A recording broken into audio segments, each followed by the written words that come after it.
Now, coming to, you mentioned the word conditions at the start, and a number of ex-cricketers have been on record saying the conditions might just favor New Zealand. Do you actually see it like that, that the two tests against England will give New Zealand a better sort of go-to opportunity going into the test match practice, conditions, everything else?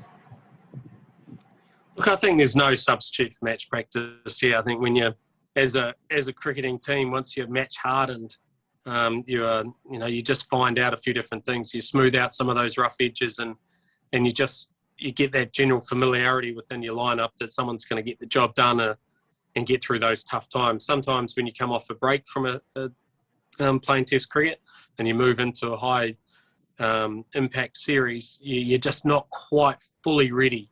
The conditions we expect will swing around, but let's not forget as well that Southampton can spin. That pitch can offer some assistance to the spinners as well. So I think it's actually a fascinating place to play the Test Championship, because I think there's going to be a little bit in it for all the bowlers and all the various skill sets that they have on offer. So I'm really excited about it.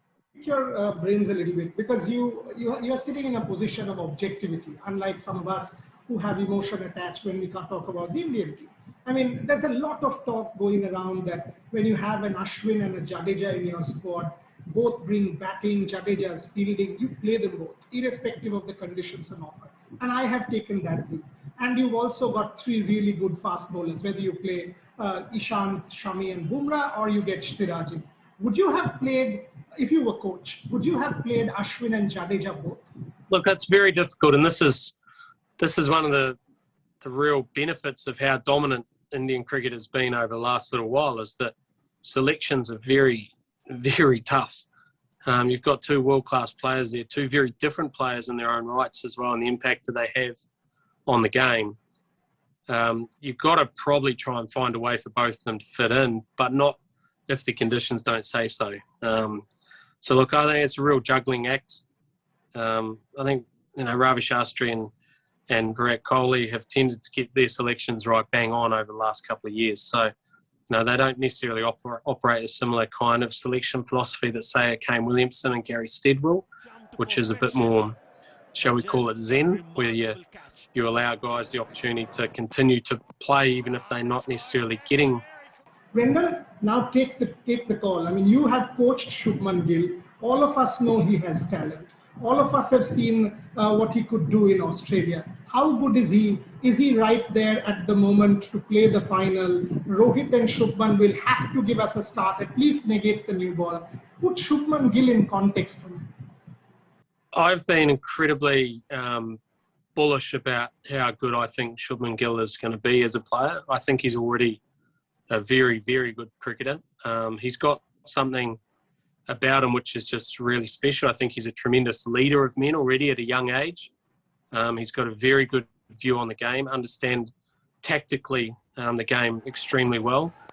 The hardest thing for Shubman is that because he is such a talent, so many people want to help him because they want to be aligned with him and attached to him and to be part of the Shubman Gill story, because everyone can see that he's going to go down as long as he continues the trajectory that he's on, he's going to go down as one of India's very best players if he continues to perform and continues to improve. So, I can't speak highly enough of him. The interactions that I've had with him, I find him a player who has a tremendous amount of aura about him as well, without any arrogance. I think he's got the hunger to be a really special player. He's not the finished product yet by any stretch of the imagination, but he's got a gift which not many people have, and I think we'll be talking about him.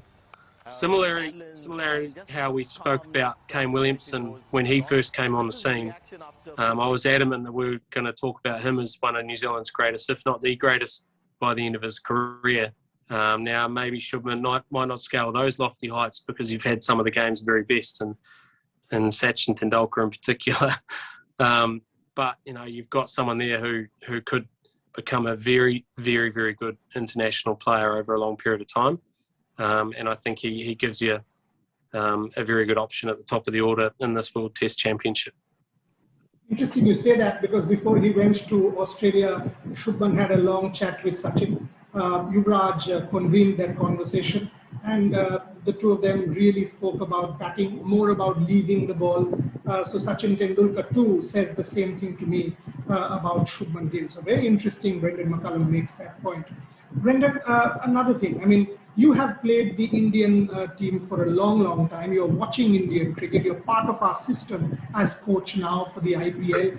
Is this India's best bowling crop, like the way we are talking about it, fast bowlers, spinners, balance? Is this India's best you've seen in a long, long time? Yeah, well, I can only really talk about during the time that I've been around the international game, because obviously, when India had Javagal Srinath and Kapil Dev and the likes, there was obviously a very good bowling lineup.